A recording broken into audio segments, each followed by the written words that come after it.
အခုရက်ပိုင်းအစီအပြန်ညွှန်ဆိုင်ရတာတမကြတော့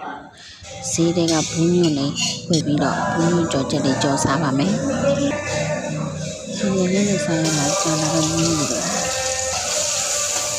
အဲ့လိုဘူးညွန့်ကြော်ချက်လေးကိုလေဒီချက်မှုန်လေးတတိယလေးနဲ့တေးချမယ်ပြီးတော့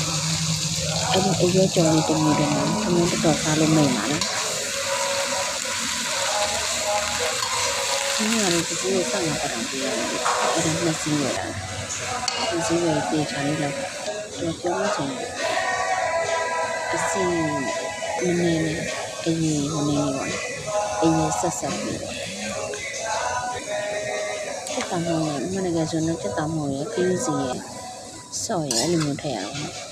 ဒါနဲ့ချက်တောင်မောင်းကလေးဝင်တော့ခဲနေတော့ချင်းလေးလေးနဲ့ခင်းစီနေနဲ့ဆယ်နှစ်ကြာကြီးအကျိုးလေးနဲ့ပေါ့ဒီကနေ့လည်းကြောပါမယ်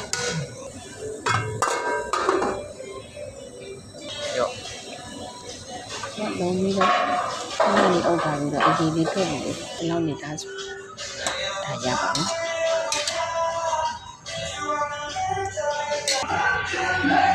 ဒီစားကောင်း